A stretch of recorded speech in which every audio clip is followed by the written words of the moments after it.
आजच्या builder association of India centre Baramati याच्या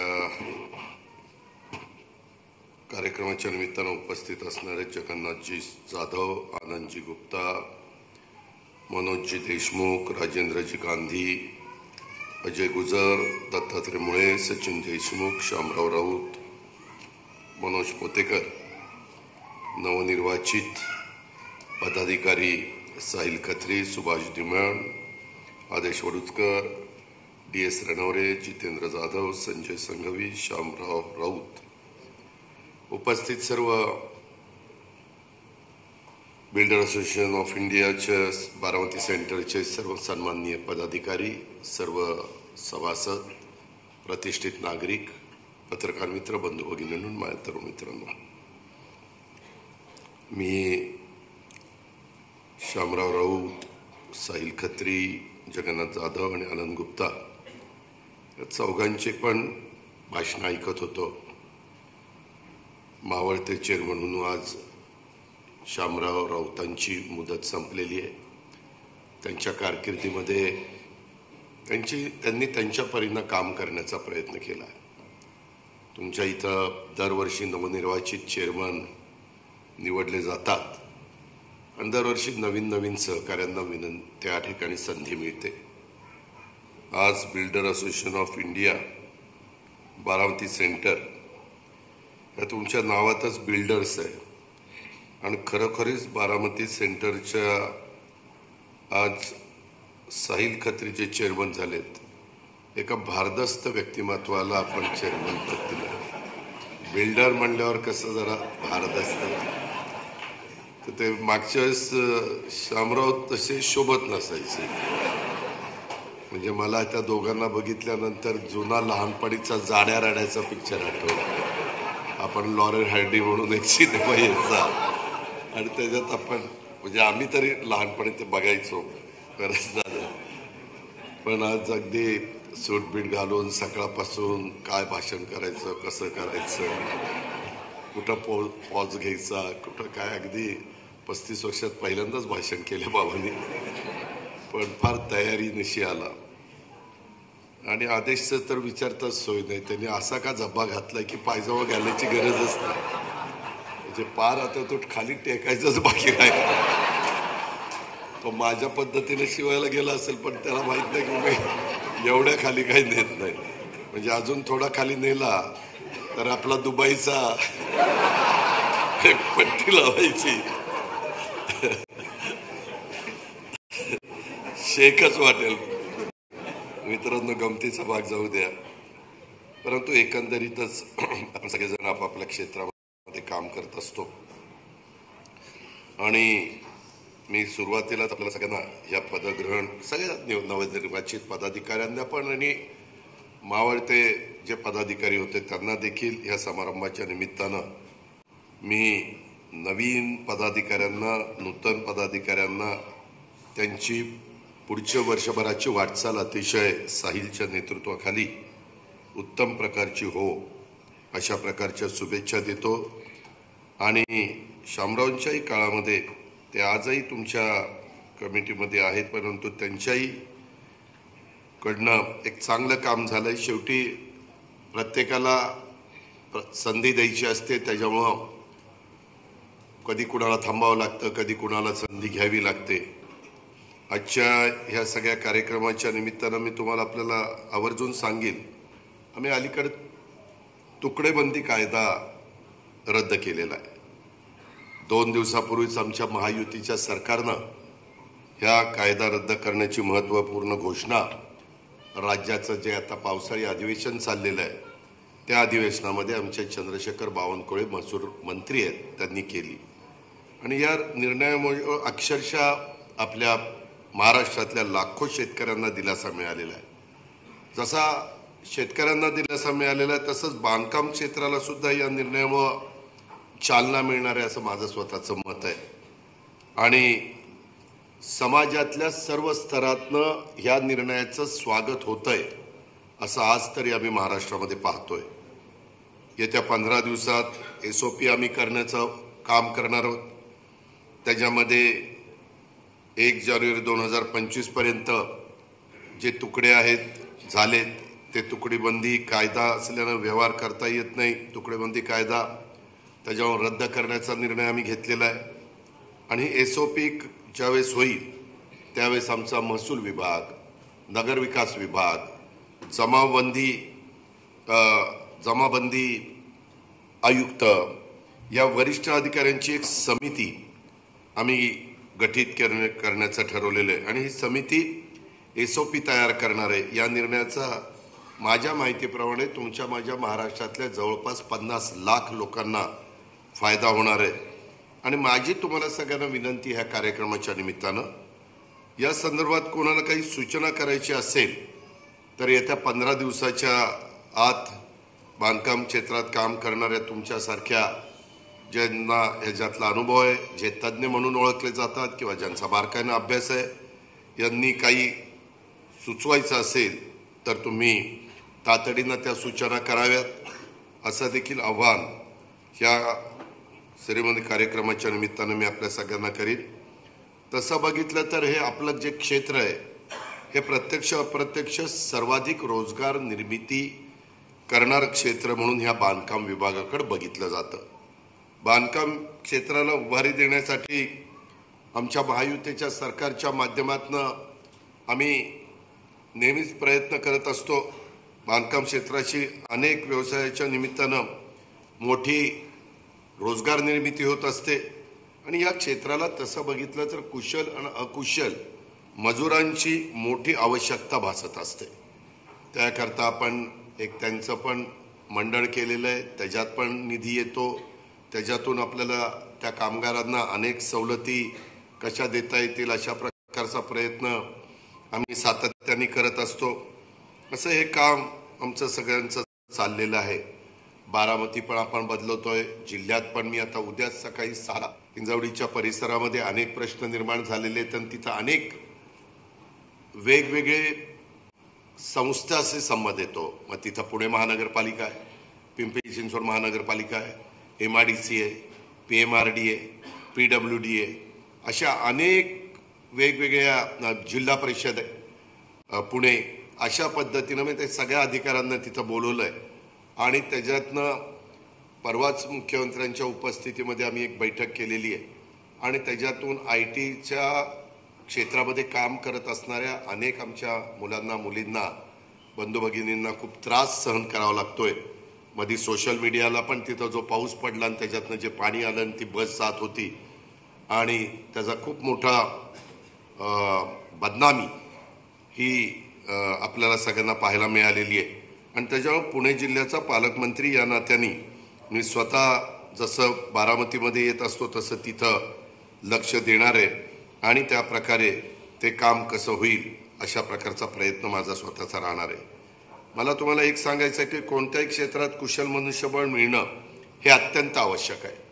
त्याकरता अलीकडच्या काळामध्ये टाटानी पण फार मोठा पुढाकार त्यांच्या ट्रस्टने घेतला आहे. इनोव्हेशन इन्क्युबेशन सेंटर हे आम्ही महाराष्ट्रातल्या 36च्या 36 जिल्ह्यामध्ये उभं करायचा प्रयत्न करतोय टाटाच्या मदतीनं. 35 कोटी आम्ही ज्यावेळेस घालतो त्यावेळेस टाटा 165 कोटी घालतं आणि त्याच्यातनं 200 कोटीची गुंतवणूक करून साधारण वर्षभरात 7,000 मुलांना, मुलींना तिथं वर्षभरात वेगवेगळ्या प्रकारचं ट्रेनिंग दिलं जातं. मी पुण्यामध्ये बालेवाडीला बाणेरच्या परिसरामध्ये ते काम हातामध्ये घेतलेलं आहे. मी बीडचा पालकमंत्री आहे, तिथं पण मंजूर केलं आहे, नांदेडला मंजूर केलं आहे, संभाजीनगरला मंजूर केलं आहे, रायगडला मंजूर केलं आहे, रत्नागिरीला मी मध्ये जाऊन भूमिपूजन त्यामध्ये केलं आहे, ठाण्याला आपण करतोय, कल्याण डोंबिवलीला आपण करतोय. असं महाराष्ट्रातल्या वेगवेगळ्या, मी पुण्याचा आकार मोठा असल्यामुळे पिंपरी चिंचवडला एक त्या बाबतीमध्ये करतोय. हे केल्याशिवाय नवीन, कारण नुसतं आता आर्ट्स, सायन्स, कॉमर्स होऊन उपयोग नाही. त्याचा उपयोग मर्यादित लोकांना, मुलांना, मुलींना होतो. आणि त्याच्यामुळे ज्या कोर्सेसची खऱ्या अर्थाने गरज आहे, मग ते MRDC वाले म्हणले की आम्ही आमच्या भागामध्ये त्यांना जागा देतो. काही जण म्हणाले की आमचा IIIT ज्याला आपण म्हणतो त्याच्यामध्ये आमचा कौशल्य विकास जो विभाग आहे तो त्या ठिकाणी त्यांना जागा द्यायला तयार झाला आहे. मंगलप्रसाद लोढांनी मला परवा सांगितलं. आणि ह्या प्रकारचं काम आपण महाराष्ट्रामध्ये करतोय. त्याच्यातनं कुशल कामगार निर्माण व्हावेत ही आमची सगळ्यांची अपेक्षा आहे. बांधकाम क्षेत्रात सुद्धा कुशल मनुष्यबळ निर्मिती होणं अत्यंत आवश्यक आहे. त्यासाठी बिल्डर असोसिएशननी पुढाकार घ्यावा. राज्यातील तरुणींनी कौशल्यात भर पडेल अशा प्रशिक्षणाचं आयोजन करण्यात यावं. म्हणजे तरुणींना तशा प्रकारचं प्रशिक्षण मिळण्याच्या करता सध्या राज्यामध्ये बघितलं तर बेरोजगारीचा प्रश्न मोठा आहे. मात्र त्याच वेळेस बाजारपेठेत कुशल मनुष्यबळाची वानवा आहे हे सुद्धा वास्तव तुम्हाला मला नाकारता येणार नाही. त्यामुळे जर बांधकाम क्षेत्राला आवश्यक असणाऱ्या कुशल मनुष्यबळाचा पुरवठा व्हावा यासाठी तुम्ही ज्यावेळेस प्रयत्न कराल त्यावेळेस आमची जबाबदारी पण मी झटकत नाही. आमची जी जबाबदारी ती पण मी पार पाडायला तयार आहे. तसं मी आता अर्थमंत्री म्हणून अनेक वर्ष राज्यामध्ये काम करतोय. बांधकाम क्षेत्र हे राज्याच्या अर्थव्यवस्थेचा कणा आहे असं माझं स्वतःचं मत आहे. आणि राज्याच्या तिजोरीत पण प्रत्यक्ष अप्रत्यक्षपणे भर घालण्याचं काम हा बांधकाम व्यवसायाच्या माध्यमातून होत असतं. रोजगार निर्मितीसाठी देखील बांधकाम क्षेत्राचं अतिशय मोलाचं योगदान आम्ही महाराष्ट्रामध्ये फिरत असताना पाहत असतो. आणि कोणत्याही शहराच्या विकासामध्ये आणि शहरीकरणामध्ये बांधकाम व्यावसायिकांची भूमिका अत्यंत महत्त्वाची असते. त्यामुळे बांधकाम व्यावसायिकांनी एक सामाजिक बांधिलकी राखत काम केलं पाहिजे अशा पद्धतीनं माझं तुम्हाला सगळ्यांना या निमित्तानं सांगणं आहे. मला तुम्हाला एक गोष्ट आवर्जून सांगायची की प्रत्येक अडचणीच्या काळामध्ये बांधकाम क्षेत्राला मदत करण्याची आम्हा लोकांची भूमिका राहिलेली आहे. मला आठवत आहे कोरोनाच्या काळामध्ये अनेक बिल्डरांच्या इमारती पूर्ण झाल्या होत्या, परंतु कोरोनामुळं इकॉनॉमीवर परिणाम झालेला होता. बहुतेक सगळ्या गोष्टी ठप्प झालेल्या होत्या. फक्त शेतकरी त्याचा उत्पन्न बऱ्यापैकी त्याचा GDPचा दर होता. बाकीकडे मात्र खूप मोठा फटका बसला. आणि तो फटका बसला असताना आम्ही त्या काळामध्ये उद्धव ठाकरे मुख्यमंत्री होते, मी उपमुख्यमंत्री होतो, पण त्यावेळेस आम्ही सवलती दिलेल्या होत्या. आणि पहिल्यांदा ती सवलत दिली त्याच्यामध्ये टॅक्स आम्ही कमी केला, कर आमचा कमी केला. तो कमी केल्यानंतर आपल्या महाराष्ट्राच्या मार्केटला उठाव आला बांधकामच्या क्षेत्राला. आणि ते आल्यानंतर अनेक राज्यांनी आम्हाला विचारलं की तुम्ही काय केलं, पुन्हा कसं तुमचं सुरळीत रांकेला लागलं. परंतु त्यावेळेस काही आर्थिक तोशिष आम्ही राज्य सरकारने सहन केली आणि त्याच्यामुळं या कारण व्यवसायामध्ये अनेकांची जी पोटं अवलंबून असतात, अनेक घरातल्या चुली या बांधकाम व्यवसायाच्यामुळं पेटतात याची आम्हाला जाणीव आहे. आणि त्यामुळंच कोरोनाच्या काळात सुद्धा आम्ही अनेक गोष्टी त्यावेळेस महाविकास आघाडीच्या सरकार म्हणून करण्याचा प्रयत्न केलेला आहे, हेही आपल्याला सगळ्यांना आठवत असेल. अशा खूप काही गोष्टी मला तुम्हाला सगळ्यांना सांगता येतील की त्या गोष्टी ह्या सातत्याने आम्ही करण्याचा प्रयत्न करत असतो. एकंदरीतच त्या काळामध्ये आम्ही कामगार वर्गाला मदतीचा हात, त्यांचे पैसे आमच्याकडे 7-8 हजार कोटी रुपये होते, दरवर्षी त्याच्यामध्ये भर पडत जाते. आणि त्याच्यातून त्यांना मोफत धान्य वाटप आम्ही केलं. त्याच्यामध्ये नोंदणीकृत मजुरांना आर्थिक मदत आम्ही केली. परप्रांतातल्या मजुरांच्यासाठी देखील वाहतुकीची सोय आम्ही केली आणि त्यांना बॉर्डरपर्यंत पोचवलं, काही काही ठिकाणी पुढंपर्यंत पोचवलं. अडचणीच्या काळामध्ये बांधकाम क्षेत्राला दिलासा देण्यासाठी बाजार पेठेमध्ये चालना देण्यासाठी स्टॅम्प ड्युटीवर सवलत देण्याचं धाडस देखील आम्ही घेतलं आणि त्या निर्णयाला सकारात्मक परिणाम होऊन बांधकाम क्षेत्राला एक नवी उभारी ही मिळालेली आपण सगळ्यांनी पाहिलेली आहे. राज्याच्या राजकारणामध्ये मी जरी कोणत्याही भूमिकेमध्ये असलो तरी सर्वसामान्यांचं कल्याण आणि राज्याचा विकास हीच माझ्या कामाची पद्धत आहे आणि त्या पुढे देखील मी त्याच मार्गाने चालणार आहे.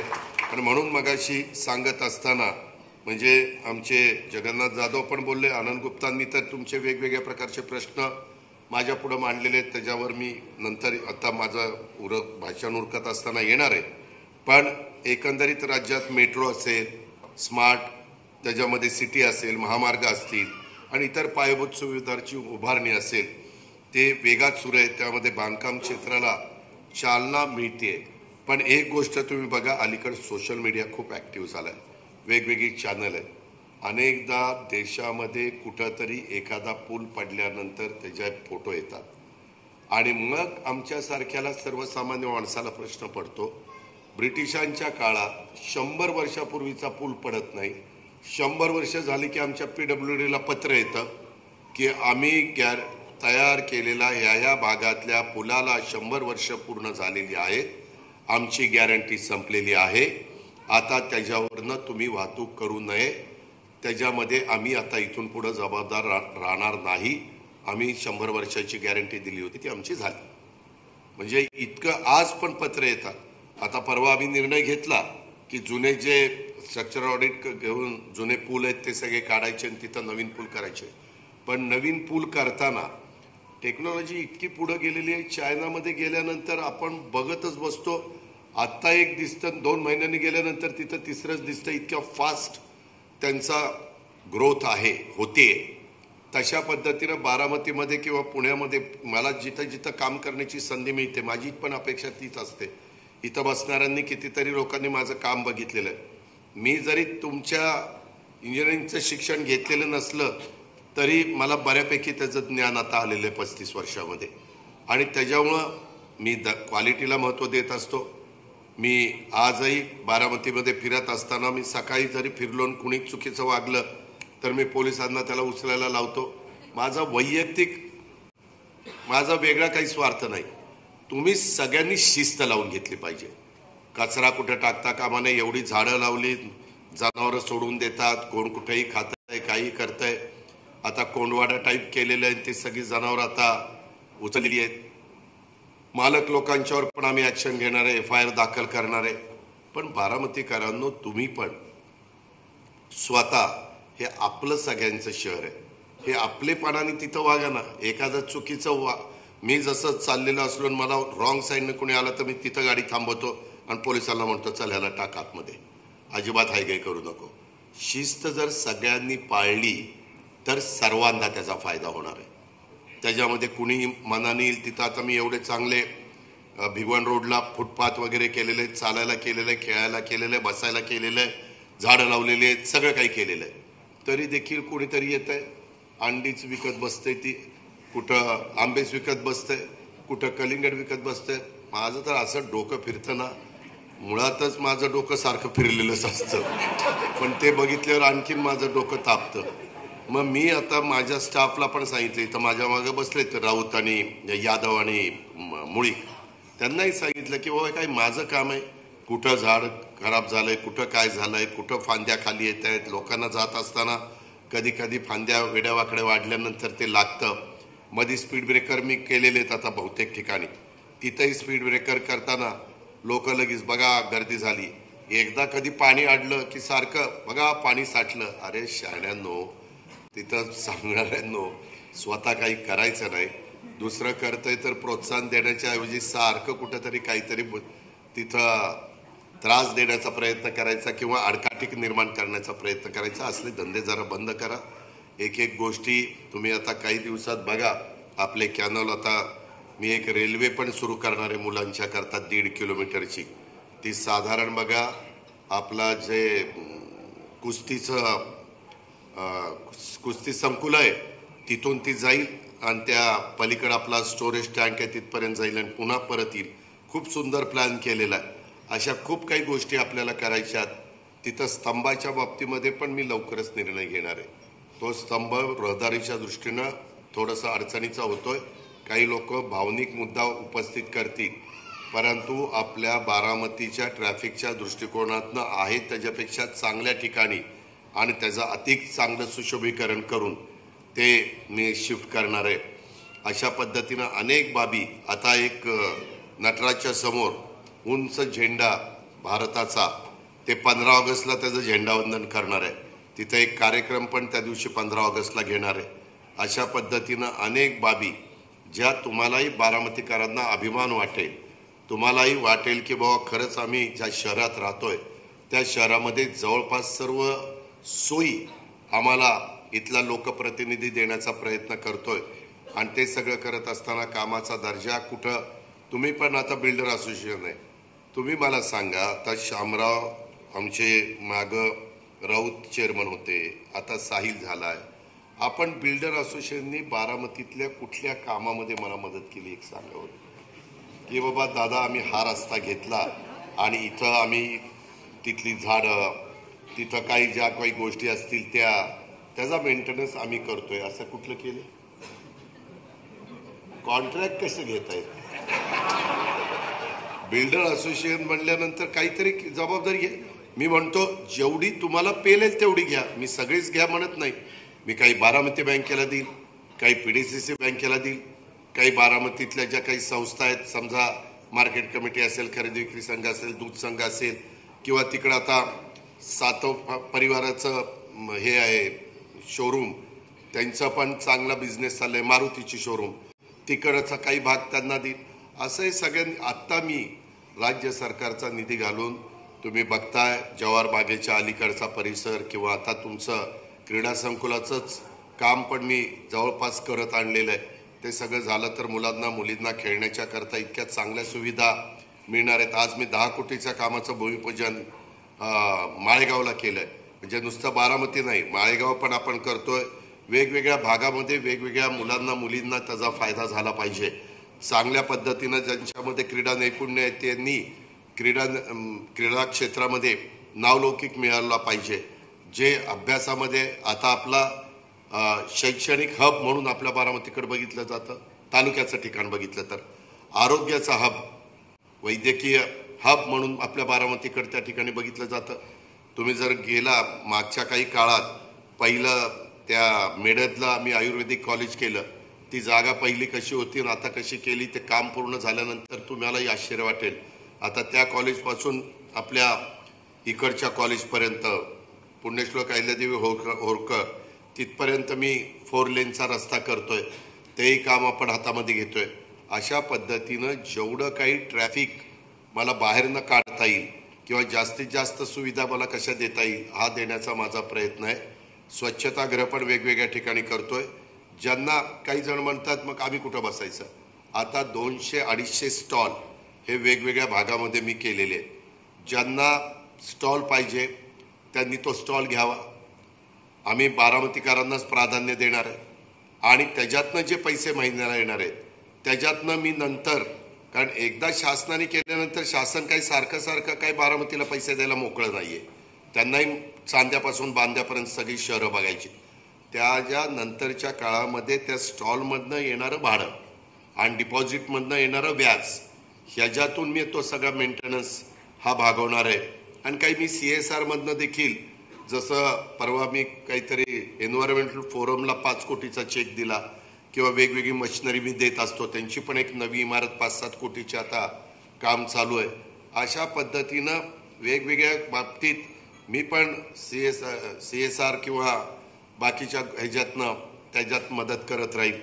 पण आपण पण ही आपली बारामती आहे, जिथं पार्किंगची जागा आहे तिथंच पार्किंग केलं पाहिजे. जिथं इतर काही गोष्टीच्या करता आपण सुविधा दिलेल्या आहेत, त्याचं आता बस स्थानक तिथंच आपण थांबलं पाहिजे. अशा अनेक बाबी आहेत. त्या सगळ्याचा विचार, जिथं झाडं गेलेली असतील तिथं तुम्ही पण झाडं. आता मी आज छगनच्या घरी जेवायला गेलो होतो तेव्हा मी सांगितलं तर लगेचच त्याने आज दुपारी झाडं लावायला सुरुवात केली. मला फोटो पण आले. आणि मी काय करत असतो, कोण काम करतं त्याचे फोटो पाठवायला. यादव तुला सांगितलं ना फोटो पाठवायचे, काम न करणाऱ्याचेही पाठवून करणाऱ्याचेही पाठव, म्हणजे मलाही कळेल की माझ्या पुढं कोण करतंय, माझ्या मागं काम कोण करतंय. ह्या पद्धतीनं आपल्याला सगळ्यांना काम केलं तरच आपली बारामती उत्तम प्रकारची त्या ठिकाणी दिसेल. हे मला तुम्हाला सगळ्यांना सांगायचं आहे.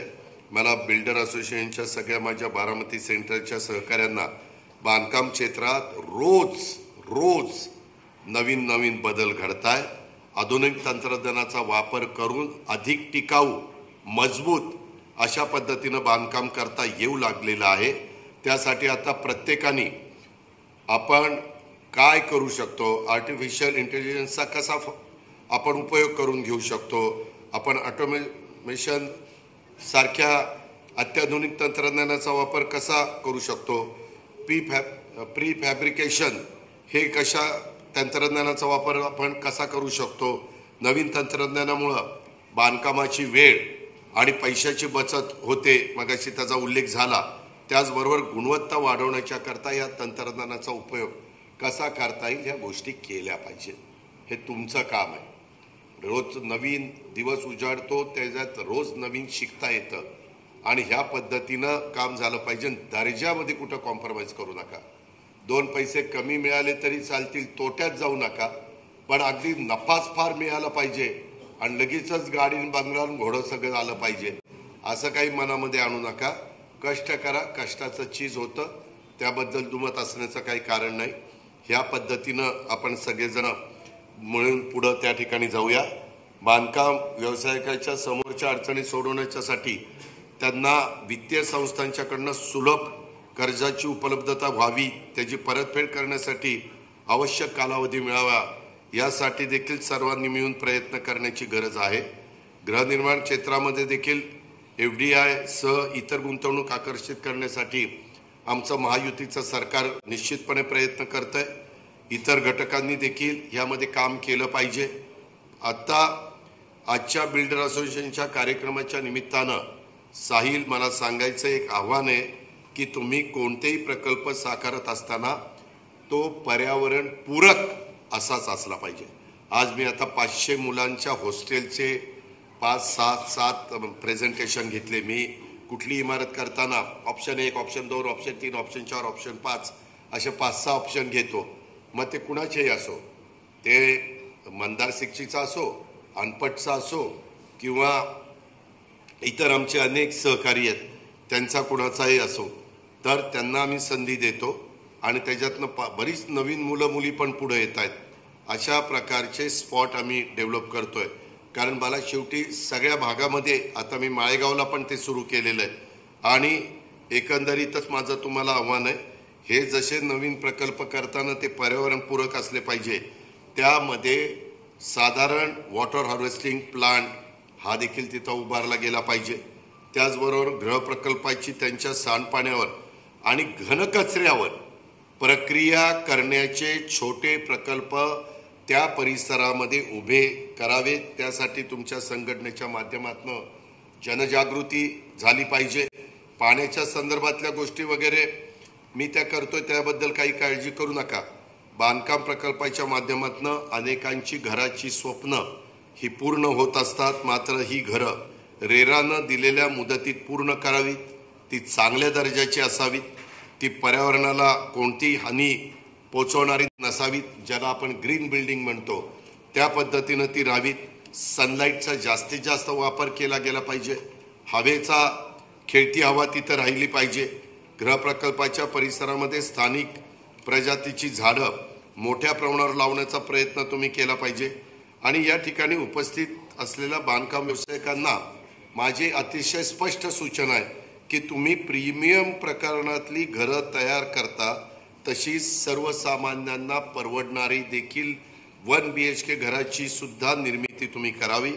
प्रकल्प साकारत असताना शासनाने ज्या काही नियम केलेले आहेत त्या नियमांचं काटेकोरपणे पालन हे तुम्ही लोकांनी केलं पाहिजे, अशा प्रकारची माझी तुम्हाला विनंती आहे. आता साहिल इथं बसला, त्याला मी कसबा आणि आमचं पूर्वीचं कचेरी तो तिथला ब्रिज दिला आणि तिथलं काम दिलं. मी नेहमी यांना सांगतो की नॅचरल स्टोन हा वापरला पाहिजे. तुम्ही बघितलं, काल फार मोठा निर्णय आपल्या छत्रपती शिवाजी महाराजांच्या किल्ल्यांच्या बाबतीमध्ये झाला. आम्ही अनेक वर्ष प्रयत्न करत होतो. कालच विकास खारगेचा फोन आला आणि अख्ख्या महाराष्ट्रातल्या शिवप्रेमींनी खूप त्याचं उत्साहामध्ये स्वागत केलं. आम्ही आमच्या परीनं आमचं व्हिजन जे आहे त्या व्हिजनप्रमाणे आम्ही पुढं चाललेलो आहे. पण तुम्ही पण त्याच्यात काही ना काही सहभाग दाखवला पाहिजे, तुमचाही काही हिस्सा त्याच्यामध्ये असला पाहिजे. ह्या पद्धतीनं आपण जर सगळ्यांनी मिळून केलं तर माझ्या मनामध्ये जे काही बारामतीचं उद्याचं स्वप्न आहे ते स्वप्न खऱ्या अर्थाने साकार झालेलं चित्र आपल्याला पाहायला मिळेल. मी आता अनेक गेस्ट हाऊसेस, अनेक तिथं लँडस्केपिंग, अनेक स्वच्छतागृह महिलांच्या करता, पुरुषांच्या करता अशा वेगवेगळे स्पॉट, तिथंही मी स्वीपर वगैरे लावणार आहे. तिथंही 2 पैसे थोडेसे तुम्हाला द्यावे लागतील, परंतु ते दिले तरच तिथं स्वच्छता राहणार आहे. त्याच्यामध्ये हे काय आता बाथरूमला जायचं, वॉशरूमला जायचं आणि पैसे द्यायचे. अरे थोडेफार दिले तर काय बिघडलं? टॉयलेटला गेल्यावर जरा जास्त द्या, वॉशरूमला जरा कमी द्या, परंतु त्याच्याशिवाय ते स्वच्छ राहत नाही. आता नागपूरला खूप चांगल्या पद्धतीचे टॉयलेट स्वच्छतागृह केलेले. मी आता ते पुण्यात पिंपरी चिंचवडमध्ये, त्याच्यातले काही मी बारामतीमध्ये पण त्या प्रकारचं करण्याचा प्रयत्न करतोय. अशा प्रकारे झाडं आपण लावतोय. तुम्ही बघा, आता इथं माझ्या लाडक्या बहिणी एवढ्या बसल्यात, ह्याच्यात बारामतीच्या सुना म्हणून ज्या 10 वर्षापूर्वी आल्या त्यावेळेसची बारामती आणि आत्ताची बारामती ह्याच्यात निश्चितपणे फरक झालेला. अनेक प्रकारच्या सुविधा आम्ही तुम्हाला देण्याचा प्रयत्न करतोय. दर्जा ह्याला आम्ही महत्त्व देतोय, क्वालिटी ज्याला आपण म्हणतो त्याला. ह्या प्रकारच्या गोष्टी आहेत, हे पण आपण सगळ्यांनी लक्षामध्ये घ्या. आज बोलत असताना आनंद गुप्ताजींनी बरेच प्रश्न इथं उपस्थित केले. त्याच्यामध्ये ॲग्रिकल्चर विभागाने एक सर्क्युलर काढलंय ब्लू लाईन रेड लाईनच्या बद्दल. आता तुम्ही मला सांगा, काही लोक अतिक्रमण करतात, आपल्या नदीमध्ये राडारोडं टाकतात. तुम्हाला आश्चर्य वाटेल बारामतीकरांनो, मी या बारामतीमध्ये जेव्हा कधी पृथ्वी अस्तित्वात आली होती तेव्हा जी नदी, त्याच्यानंतर कुणी त्या नदीकडे बघितलं नाही. नदी म्हणजे अक्षरशः गटर होतं, गटर. कुणी तिथं जात नव्हतं, काही नव्हतं. आता पक्षी येऊन त्या नदीमध्ये बसत आहेत वेगवेगळ्या प्रकारचे. आणि जिथं दोन बाजूला प्लम वॉल आणि ते मध्ये मी बरोबर चॅनल केलेलं आहे, दोन्ही बाजूला झाडं लावतोय, सगळ्या गोष्टी करणार आहे. पण हे सगळं करत असताना माझ्या बारामतीची ब्लू लाईन रेड लाईन ही आता प्लम वॉलच्या मध्येच आलेली, बाहेरची गेली. जर निसर्ग वसुंधरा ज्यांनी निर्माण केली ते जग कोणाला माहिती आहे, आपल्याला माहित नाही. आणि ती येत असताना ती जे पाण्याचे जे प्रवाह आहेत, मग नदी असेल, नाले असतील, ओढे असतील, चारे असतील, ते जर अतिक्रमण करून बंद करायला लागले तर ते पाणी कुठनं तरी वाट काढणारच ना. स्ट्रॉंग वॉटरला जाण्याची आपल्याकडे पद्धतच नाही, आपण विचारच करत नाही. आता आम्ही सगळीकडे तो विचार करतोय, म्हणजे मी जिथं काम करतोय तिथं, त्याच्याशिवाय ते पाणी जाणारच नाही. आता नदीचं पाणी एवढं पाणीमध्ये आलं, आता नाझरं भरलंय. गेल्या वर्षी आजच्या तारखेला आपली वरची धरणं 25% होती, आता 75% आहेत. उजनी देखील 80% गेलंय. त्यामुळं हे पाणी आलेलं बसतं. का बसलं? जवळपास मी नदीतला 8 ते 10 हजार टिपर माल काढला, 10,000 ट्रक माल काढला, आणि ती सगळी भराई वेगवेगळ्या भागात जिथं मला करायची होती तिथं केली. आपण इथं बारामती करता 2 महिने पुरेल एवढं पाण्याचं स्टोरेज मी करतोय. त्याच्यातनं जो दगड निघाला तो दगडच मी नदीच्या चॅनलला, तुला माहिती आहे, दोन्हीकडं वापरला, गॅबेन वॉलला. म्हणजे त्याच्यात माझी 7 कोटी रुपयाची बचत झाली. आज मला माझा एक अधिकारी सांगत होता. आता त्याच्यातनं मी एक चांगलं फाउंटन 4 कोटीचं करतोय बारामतीला. 3 ते 4 कोटीचं तुमचं फाउंटन होणार आहे. पण असं फाउंटन करणार आहे की तुम्हाला पण येऊन, नवऱ्याला बरोबर घेऊन बघावंसं वाटलं पाहिजे. इतक्या चांगल्या पद्धतीने आजच मला प्रेझेंटेशन झालं. तिथं अजून काही गोष्टी करतोय. सांगायचं तात्पर्य की नवीन नवीन शिकता येतं, नवीन नवीन करता येतं. त्रास होतो, कष्ट घ्यावे लागतात. मगाशी त्यांनी सांगितलं, सकाळी 7ला बोलवलं, आम्ही 7ला आलो. त्यांनी एकदम थाप मारली की अजित पवार 7 वाजता पूजा अर्चा करून आले होते. मी गळ्याच्यान खोटं बोलत नाही, माझ्या आयुष्यात मी कधी पूजा अर्चा केली नाही. मी पूजा अर्चा करतो ह्या लोकांची करतो. ज्याचा स्वतःवर विश्वास नसतो तो म्हणतो देवा पाव रे पाव. अरे तू काम केलं तर देव पावणारच आहे, देव कुठं जाणार आहे? परंतु तुम्ही काही काम केलं नाही आणि देवा मला हे काम मिळू दे रे. कसं काम मिळेल? टेंडर नीट भरलं तर काम मिळेल ना. हे जे काही आहे ही अंधश्रद्धा आहे. मी कुणाचा अवमान करत नाही. मी माझ्या इथले, आजच मला दाते भेटले माझ्या ह्या मंदिराकरता, सिद्धेश्वर मंदिराकरता. मी म्हणलं हो का, मी एकदा काम हातामध्ये घेतलं तर मला कुणी लुडबुड केलेली आवडत नाही. इतके दिवस बाकीच्यांनी सगळ्यांनी सांगितलं आम्ही असं करू, आम्ही तसं करू, परत कोणी तिथं फिरकलं पण नाही. मग ते म्हणले नाही दादा, तुम्हाला जे करायचं ते करा, माझी पूर्ण पाठिंबा आहे. मी तिथला चीफ ट्रस्टी आहे. आता मी एक दिवस जाऊन ते सगळं बघणार आहे, ते चांगलं करणार आहे. आता तुम्ही पलीकड कसब्यातलं जे आपण मंदिर केलेलं आहे, तिथं मस्जिद पण आहे आणि मंदिर पण आहे, पण ते सगळं इतकं चांगलं केलेलं आहे आणि त्या सगळ्यांनी मला मायनॉरिटीनं पण मदत केली, मला आपल्या सहकाऱ्यांनी पण मदत केली. आपण चांगलं काम केलं तर लोक ॲप्रिशिएट करतात, लोक ऐकतात. फक्त आपण डेव्हलपमेंट करत असताना कुणाला वाऱ्यावर सोडायचं नाही. इथं तुमचे उद्धव गवळे बसलेत का? कुठे आहेत? हा, तेव्हा का फोनवर टेंडर हे मिळालं का टेंडर ते मिळालं का, हेच चाललेलं आहे सारखा. पैसा पैसा कुठं नेणार, वर नेणार आहे का? ठेवलेला पैसा सून आणि पोरग टिकवणार नाही, काळजीच करू नका. त्याच्यामध्ये त्यांना विचारा, मधी मी आपल्या इकडचा परकाळी बंगला तर जवाहर बागेच्या मध्ये त्या गजाकसचा घर आलं, ते काढल्याशिवाय माझा रस्ताच तिथं रुंद होत नव्हता.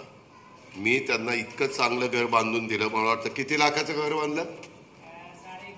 21.5 लाख मी माझ्या पदरचे खर्च केले. बारामतीकरांनो, तुम्हाला मी आता आलंय तोंडात म्हणून सांगतो की मी प्लम वॉलला तिथून तिथं किती खर्च केले? 1 कोटीवर काही 22, 1.25 कोटी मी माझे पदरचे खर्च केले.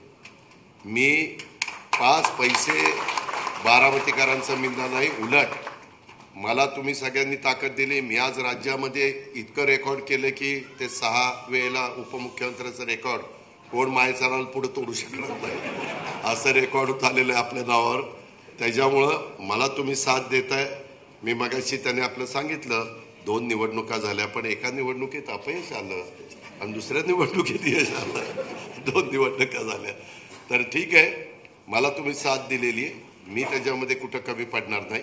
आणि ह्या पद्धतीनं कामं आम्ही सगळेजण करतोय. माझ्याही काही कंपन्या आहेत, त्याच्यात पण CSR मिळतो. आम्ही, मला वाटतं, कृषीमूल शिक्षण संस्थेला आता दिलेलं आहे. मी आता कृषीमूल शिक्षण संस्थेला आपलाच प्रफुल्ल तावरे आणि सुभाष सोमाणी हे सगळं काम बघतायत. जवळपास तिथं आत्ता मी 50 कोटी रुपयाची कामं काढलेली. पण तो सगळा परिसर इतकं सुंदर एज्युकेशन हब तिथं करणार आहे. आत्ता विद्याप्रतिष्ठानला आज 500 मुलांचं हॉस्टेल, काहीतरी 15 ते 17 कोटीला ते जाईल. पण एका बाजूला एक वॉल येते. इतके दिवस आम्ही वर सोलर पॅनल बसवायचो, परंतु जिथं हीट जास्त आहे त्या बाजूला एलिव्हेशन मार खात नाही, बॅक साईड आहे, तिथं पण आम्ही चॅनल आता सोलर पॅनल बसवतोय. अशा पद्धतीनं पण ह्या नवीन नवीन गोष्टी आपल्याला कराव्या लागतील.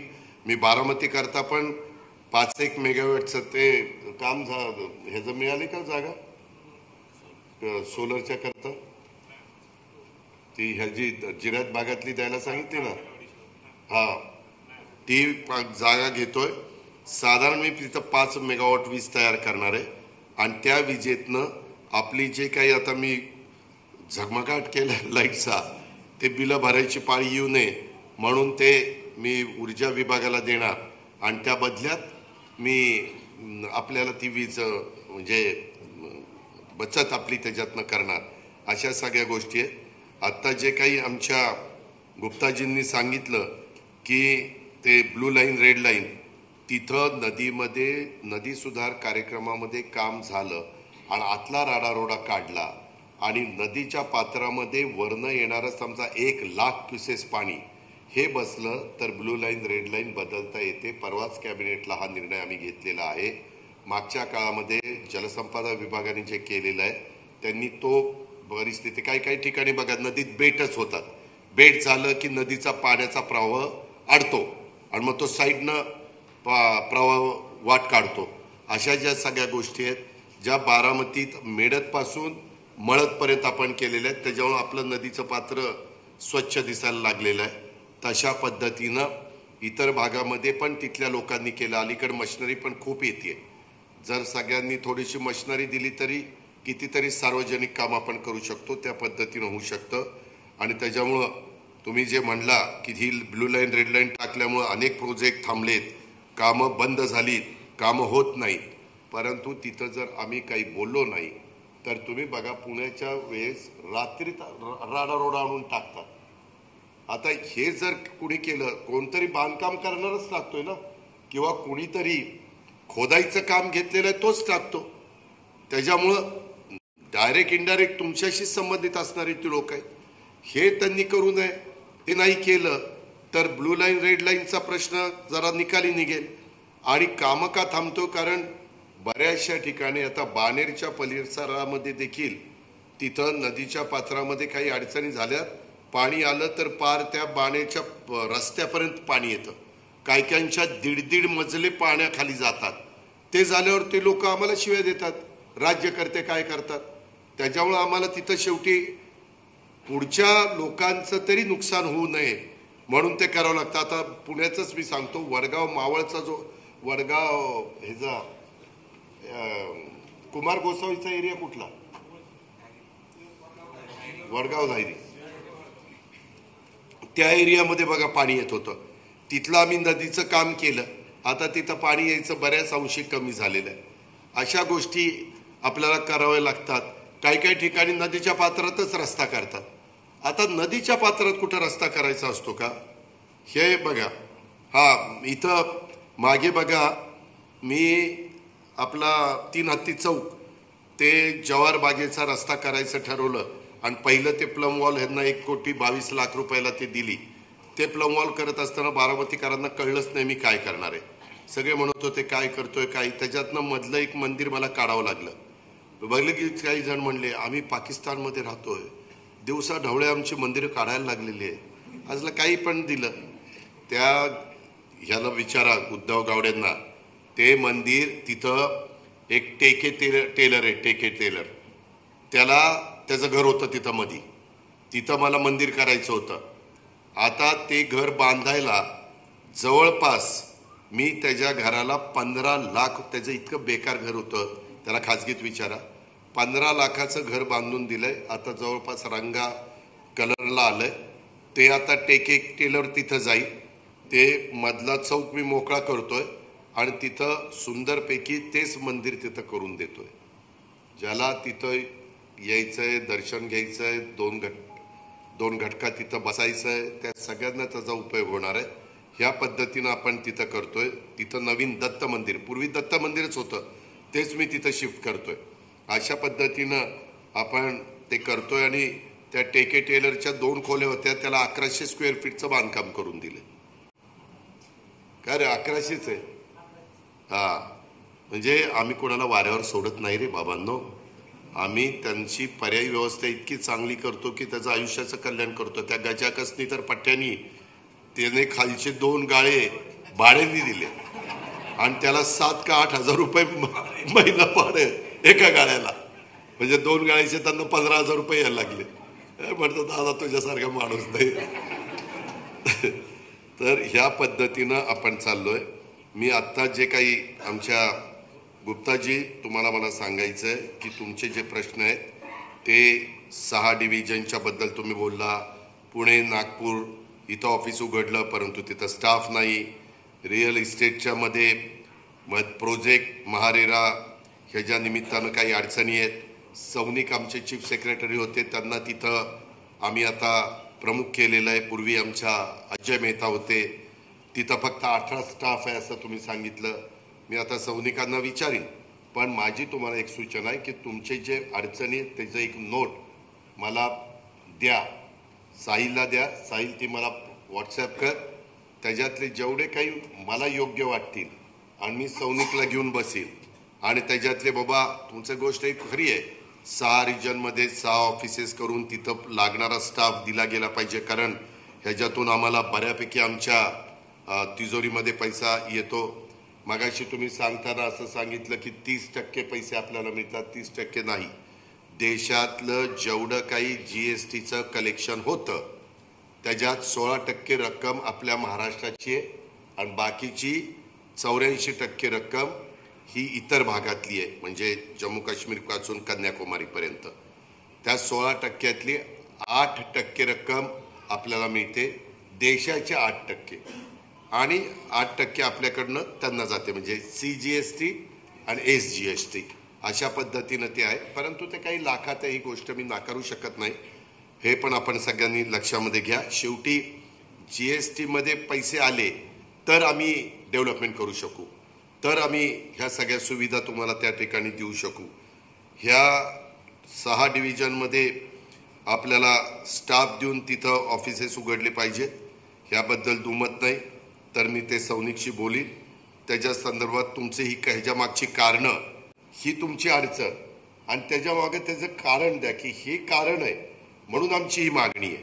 त्याच्यानंतर तुम्ही रेग्युलेटर, पेनल्टी किंवा त्याच्या संदर्भातली पनिशमेंट करणं, सीज करणं, ह्या सगळ्या गोष्टी घडतायत हे बरोबर आहे.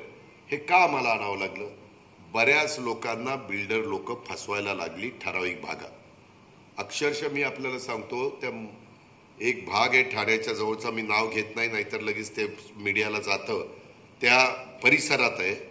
तिथं एका दिवशी म्हणजे एखादी बिल्डिंग घेतली ना तर साधारण 2 महिन्यात 5-6 स्लॅब टाकून बिल्डिंग तयार आणि विकून दुसऱ्या राज्यात ते निघून जायचे आणि ती बिल्डिंग पडायची. अशा प्रकारे फसवणूक व्हायची. त्याच्याकरता तो कायदा आणलाय. तो कायदा ग्राहकाच्या दृष्टीनेही फायद्याचा आहे आणि बिल्डरला बऱ्याचदा बुकिंग व्हायचं परंतु पुढचे पैसेच ग्राहक द्यायचा नाही, अशाही अडचणी यायच्या. त्याकरता तो कायदा आणलाय.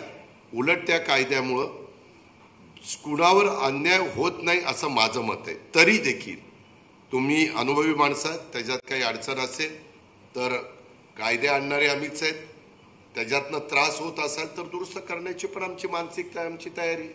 त्याच्यामुळे त्याही बद्दल, रेग्युलेटरच्या बद्दल किंवा पेनल्टी लावतो किंवा आम्ही पनिशमेंट करतो किंवा आम्ही सीज करतो, ह्याही गोष्टीच्या बद्दल काय कारण आहे आणि त्याच्याबद्दल काय, बँकेचे पण काही प्रश्न किंवा त्या सर्टिफिकेटच्या बद्दल तुम्ही बोलला ते पण मला व्यवस्थित द्या. टाउन प्लॅनिंगचं ऑफिस किंवा कॉर्पोरेशन ह्यांच्यामध्ये एक वाक्यता नाही आहे. अलीकड टेक्नॉलॉजी इतकी पुढे गेलेली आहे की हार्डवेअर, सॉफ्टवेअर ह्या सगळ्याचा वापर करून आपल्याला बरंच काही करता येईल. त्याच्यात तुम्ही सूचना करा, त्या गोष्टीच्या मध्ये आम्ही लक्ष घालू आणि त्याच्यातनं मार्ग निश्चितपणे काढू. पोर्टलशी पण ते कनेक्ट नाहीत असं तुम्ही त्याच्यामध्ये सांगितलं, ते पण आम्ही पोर्टलशी कनेक्ट करण्याचा प्रयत्न करतोय. म्हणजे करू. एक्झॅक्ट काय अडचण आहे, कारण मी ऐकताना साधारण तुम्ही काय बोलत होता त्याचे मी पॉईंट महारेराचे वगैरे करत होतो. स्टॉप प्रोजेक्ट हे पण तुम्ही डिक्लेअर करता असं सांगितलं. आम्ही काही प्रोजेक्ट, गुप्ताजी तुम्हाला आश्चर्य वाटेल, SRAच्या योजना चालल्यात. आम्ही स्लममध्ये राहत होतो किंवा आम्ही गृहनिर्माण संस्थेच्या माडाच्या ह्याच्यात राहत होतो. बिल्डर आला, आम्हाला सांगितलं तुम्ही आता 500 मध्ये राहताय, मी तुम्हाला 1000चा हे देतो, कारण FSI 4-5 मिळायला लागलाय. आणि त्याच्यामुळे आम्ही त्याला दिलं, आम्ही तुला भाडं देऊ, तो भाडं देत नाही. आम्ही तुला वेळेमध्ये घर बांधून देऊ, 5-5 वर्ष नाही, 10-20 वर्ष झालीत मुंबईतली घरं होत नाहीये. ही अवस्था आहे.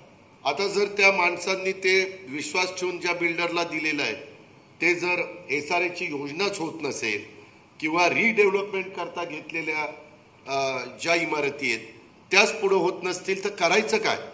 त्याच्यामुळं आम्हाला तो स्टॉप प्रोजेक्टचा निर्णय घ्यावा लागलेला आहे आणि डिक्लेअर करावा लागलेला आहे. 13,000 प्रोजेक्ट ह्यामध्ये येतात असं तुम्ही सांगितलं. त्याच्यातनं त्या बिल्डरनी काम वेळेत केलं तर आमचं काहीच म्हणणं नाही. लोकांच्याकडे पैसा आहे, ठराविक लोकांच्याकडं.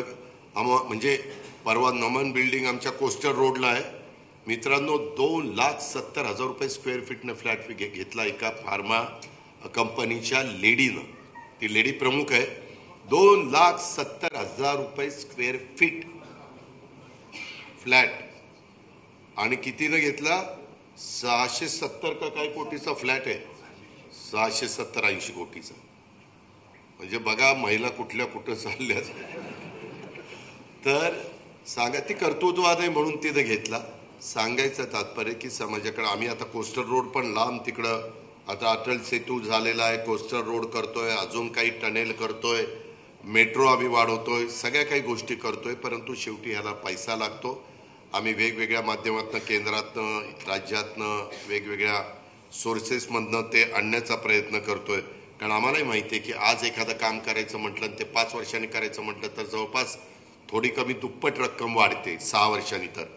तर त्याच्यामुळं आधीच कसं करता येईल हा आमचा प्रयत्न आहे.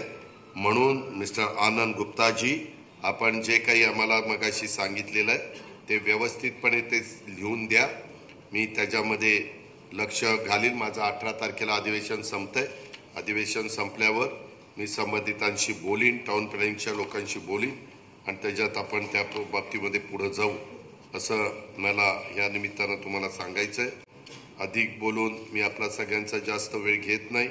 मला पण एवढं मी सांगितल्यानंतर आता ह्या संदर्भामध्ये माझी तुम्हाला विनंती आहे. आपल्याला झोपडपट्टीमुक्त शहरांची आवश्यकता आहे. आपल्याला चांगल्यातल्या चांगल्या गोष्टी आता पंतप्रधान आवास योजना जी आहे ना, प्रधानमंत्री आवास योजना, ती जवळपास 3 कोटी घरं देशामध्ये द्यायचं पंतप्रधानांनी ठरवलेलं आहे. त्याच्यातली 20 लाख घरं आपल्या महाराष्ट्राला शिवराज सिंग चौहान साहेबांनी दिलेली आणि ते मध्ये आम्हाला देवेंद्रजींना एकनाथरावांना म्हणले की ही संपल्यानंतर अजून देतो. म्हणजे केंद्र सरकार पण भरभरून देत आहे. तुम्ही किती चांगल्या पद्धतीनं घेताय त्याला महत्त्व आहे आणि त्या पद्धतीनं आपण सगळे पुढे जाऊया. आजच्या या पदग्रहण समारंभाच्या निमित्तानं builder association of India Baramati सेंटरच्या मी नूतन पदाधिकाऱ्यांचं स्वागत करतो. आज आवर्जून आमच्या बारामतीच्या परिसरामध्ये हे दोन्ही आमचे सहकारी जगन्नाथ जाधव आणि आनंद गुप्ताजी आणि बाहेरनं आलेले जे कोणी माझे सहकारी त्यांचंही मी आमच्या तालुक्याचा लोकप्रतिनिधी या नात्याने स्वागत करतो. जंगल वगैरे झाडाचं मात्र सगळ्यांनी लक्षात ठेवा. झाडं मोठ्या प्रमाणावर तुम्ही जिथं बांधकाम करता तिथं लावण्याचा प्रयत्न करा. निसर्गाचं संवर्धन करण्याचा प्रयत्न करा. पर्यावरणपूरक इमारती बांधण्याचा तुम्ही प्रयत्न करा. परिसरामध्ये जेवढी काही झाडं आणि स्थानिक झाडं लावण्याचा प्रयत्न त्या ठिकाणी करा. आणि सामान्य माणसाला घर आणि बांधकाम क्षेत्राला गती देण्यासाठी आमच्या महायुतीच्या सरकारने अनेक मोठे आणि महत्त्वाचे निर्णय घेतलेले आहेत आणि महाराष्ट्रात सर्वांना हक्काचं घर उपलब्ध व्हावं. शहरी ग्रामीण भागामध्ये विविध गृहनिर्माण योजनांची अंमलबजावणी केली जावी. सर्वांच्यासाठी घर हे कार्यक्रमांतर्गत राज्यातल्या साधारण प्रत्येकाला घर देण्याचा आमचा प्रयत्न प्रामाणिक आहे. घर योग्य आकारमानाची असावीत, आवश्यक त्या सोयी सुविधा असलेली असावीत, नैसर्गिक उजेड त्याच्यामध्ये असावा, खेळती हवा राहणारी असावी, आनंददायी वातावरण तिथलं असलं पाहिजे. लहान मुलांच्या पासून ज्येष्ठांच्या पर्यंत सर्वांच्या गरजेची पूर्तता, ज्या गरजा असतात त्याची पूर्तता, जसं मैदान असेल, बागा असेल, नव्या गृहवसाहतीची निर्मिती असेल ती आपण केली पाहिजे. मी आता आठवलं म्हणून साहिलच ते काम करतोय. मी माझ्या अनेक तुमच्यामुळे ओळखी झालेल्या आहेत. एकाला मी सांगितलं, त्यांनी जवळपास बारामतीमध्ये माझ्या प्रशासकीय इमारतीच्या इथं 10 कोटी रुपये द्यायचं CSR मधनं मंजूर केलं. गार्डनला 10 कोटी. त्याच्यातलं 4 कोटीचं काम आत्तापर्यंत त्यांनी केलं. 4चं परवा त्यांची टीम आली होती की खरंच 4चं काम झालं का बघायला. आपण उलट काटकसर करून 5 कोटीचं काम 4 कोटीत केले. तिथं आम्ही बचत करतोय आणि तो आता 5 कोटीचा चेक बहुतेक पाठवेल. आता साहिल तूच जरा हाल, म्हणजे ते काम गतीनं कर. हाल म्हणजे काम गतीनं कर. कारण बरेच दिवस मला ते विधानसभेच्या निवडणुकीच्या आधी ते करायचं होतं पूर्ण, परंतु दुर्दैवाने ते झालं नाही. तर तिथं पण आपल्या महिलांना, ज्येष्ठांना, मुलांना, मुलींना खेळण्याच्या करता, बसण्याच्या करता, काही घटका वेळ घालवण्याच्या करता खूप 9 एकरात आहे ना, 9 का 10 एकर गार्डन आहे. म्हणजे मोठी गार्डन. ती झाल्यावर मी माझ्या तांदूळवाडीमध्ये बारामतीच्या हद्दीत आलेली तिथं पण 10-12 एकराची गार्डन करणार आहे. पण आधी ही करणार आहे, मग नंतर त्या गार्डनच्या मागे लागणार आहे. अशा अनेक गोष्टी आपण करतोय. त्याच्यामध्ये तुमचं सगळ्यांचं पाठिंबा आहेच, पुढंही मिळत राहावा. तुम्ही फक्त बारामतीकरांनो एक काम करा, जेव्हा कुठं मी कुणाला उभं केलं की तुम्ही त्याची बटणं दाबा. मी बारामती कुठं नेतो तुम्ही बघतच राहा. आता नगरपालिका आहे त्याच्यावरती आधीच सांगतो, मला जी योग्य वाटतील त्यांना तिकीटं देईन. तुम्ही फक्त मला साथ द्या, कारण ही सगळी कामं करण्याच्या करता टीमवर्क असावं लागतं. माझ्या विचाराची माणसं असली की मग मला ते फटाफटा मला हा ठराव करून द्या, मला तो ठराव करून द्या, अशा गोष्टी करता येतात. मी आजच माळेगावच्या परिसरामध्ये फिरत होतो. मी मंदार शिक्षींना सांगितले उद्या जावा आणि तिथलं सगळं त्याला माहिती आहे, त्याने माझ्या हाताखाली बरेच वर्ष काम केलं, त्याच्या बापानी पण केलं ना, आता तेही करतोय. त्याच्यामुळं त्याला सांगितलेलं तो उद्या जाईल, तो तिथं पाहिल आणि तिथं मी खूप बदल करतो. कारण 70 वर्षापूर्वीचा कारखाना आहे, पुढं तिथं अनेक गोष्टी करणं बाकी राहिलेलं आहे. भाव पण चांगला मिळाला पाहिजे, परंतु तिथल्या सुविधा पण अधिकाऱ्यांना, कर्मचाऱ्यांना, स्टाफला सगळ्यांना मिळाल्या पाहिजे. आणि अशा पद्धतीनं आम्ही तिथं पण लक्ष देतोय. अशा प्रकारे सगळा हा परिसर नीटनेटका देखणं नियोजनबद्ध पद्धतीचा व्हावा म्हणून आपण सगळे मिळून, हे काही एकट्याचं काम नाही, ही सर्व परिवार म्हणून आपण एकमेकाला आधार देऊ, साथ देऊ.